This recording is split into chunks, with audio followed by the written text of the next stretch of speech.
నమస్తే. నమ్మలేకపోయాను. కాసేపు ఆశ్చర్యానికి కూడా గురయ్యాను. అల్లు అర్జున్ని అరెస్ట్ చేశారని ఎవరో వచ్చి నా మిత్రుడు చెప్పాడు. అది వాస్తవమైనది, సరిగా చూసుకోమన్నాను.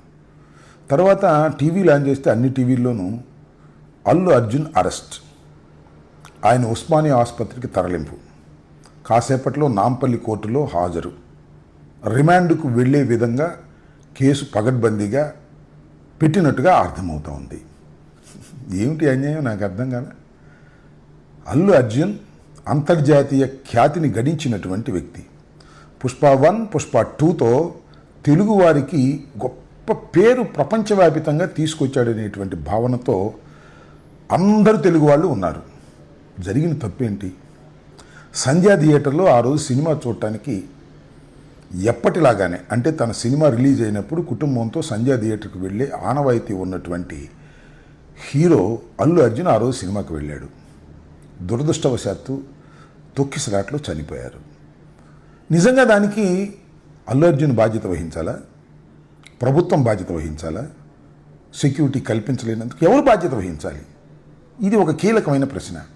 ఒకసారి వెనక్కి వెళదాం. ఇలాంటి సంఘటనలు ఎన్ని జరిగాయి రాష్ట్రంలో? ఆంధ్రప్రదేశ్లో ఎన్ని జరిగాయి?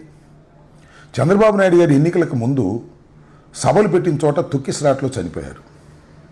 గుంటూరులో సంక్రాంతికి సంబంధించి సంక్రాంతి కానుక అని ఉయ్యూరు శ్రీనివాస్ అనే ఆయన ఒక ట్రస్ట్ పెట్టి అందరికీ చీరలు ఇస్తామని ప్రకటించారు. కొన్ని వేల మంది చీరలు తీసుకోవడానికి వచ్చారు.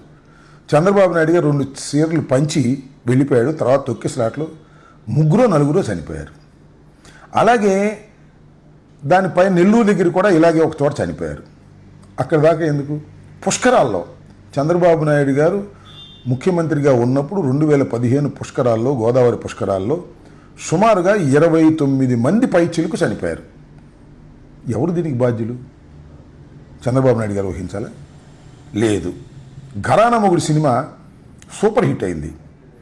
ఆ శతదినోత్సవానికి అనుకుంటా సాక్షాత్తు చిరంజీవి గారు గుంటూరు వచ్చారు, బ్రహ్మానంద రెడ్డి స్టేడియంలో. అప్పుడు తొక్కిసలాట గురై చనిపోయారు. దానికి ఎవరు బాధ్యత వహించాలి? ఇప్పుడైనా ఒక విఐపి కానీ, ఒక ప్రఖ్యాతి చెందినటువంటి వ్యక్తి కానీ వస్తున్నప్పుడు సెక్యూరిటీ కల్పించవలసినటువంటి బాధ్యత ఆ ప్రభుత్వాల మీద ఉంటుంది. అంతే తప్ప అతని మీద ఉండదే. నాకు ఆశ్చర్యం ఇదంతా కూడా. పుష్ప హీరోని ఇవాళ అరెస్ట్ చేసి టీవీలన్నీ అదే వార్తలు. ఇవాళ ఎందుకు అరెస్ట్ చేశారు? అసలు ఎందుకు అరెస్ట్ చేశారు? ఇవి చాలా లోతైన ప్రశ్నలు. ఎందుకంటే ఇవాళ రైతులకు సంబంధించినటువంటి ఉద్యమాన్ని మొత్తం టోటల్గా మా అన్ని జిల్లాల్లోనూ, ఆంధ్రప్రదేశ్లో ఉన్న జిల్లాల్లోనూ అన్నిటి చోట ఉద్యమాలు జరుగుతూ ఉంటే దాన్ని డైవర్ట్ చేయడం కోసం చంద్రబాబు నాయుడు గారు చెప్తే ఆ ప్రభుత్వం అరెస్ట్ చేసిందా అనేటువంటి ఒక ఆలోచన ఉంది పొలిటికల్గా. రెండవది ఏంటంటే, పుష్ప సినిమా ఇంత పెద్దగా హిట్ అయిన తర్వాత అల్లు అర్జున్ని ఏదో ఒక విధంగా భయపెట్టాలని రాజకీయ కుట్ర చేసి వీళ్ళు అరెస్ట్ చేశారా? ఇవన్నీ చాలా చిత్రమైనటువంటి అంశాలుగా కనిపిస్తున్నాయి.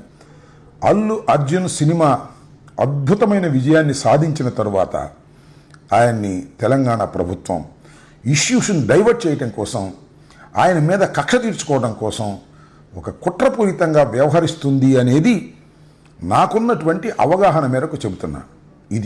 ఇది దుర్మార్గం అని కూడా ఈ సందర్భంగా నేను చెప్పదలుచుకున్నా. ఇలాంటి దుర్మార్గాలకు ప్రభుత్వం ఒడిగెడితే ప్రజాస్వామ్యం బతకదు, గుర్తుపెట్టుకోమని మనవి చేస్తున్నా. సరే, ఓకే, అరెస్ట్ చేశారు, రిమాండ్ రాకుండా జైల్లో పెడతారు, ఏమి సాధిస్తారంటున్నా నేను. అల్లు అర్జున్ మీద మీకు అంత కోపం, అంత కక్ష ఉండవలసిన అవసరం లేదు. ఏ ప్రభుత్వానికైనా చట్ట ప్రకారం చేయాల్సింది చేయండి. కానీ ఇది కావాలని ఒక కుట్రపూరితంగా జరుగుతుంది. దీని వెనుకాల ఎవరి హస్తాలు ఉన్నాయో సులువుగా అన్నీ బయటకు వస్తాయని కూడా ఈ సందర్భంగా చెబుతూ, అల్లు అర్జున్కి భగవంతుడు ధైర్యాన్ని ఇవ్వాలని, ఖచ్చితంగా ఇలాంటి కుట్రపూరితమైన విషయాలను తట్టుకునేటువంటి శక్తి అతనికి భగవంతుడు ఇవ్వాలని మరొకసారి కోరుకుంటూ, ఇది అన్యాయమని తీవ్రంగా ఖండిస్తున్నాను.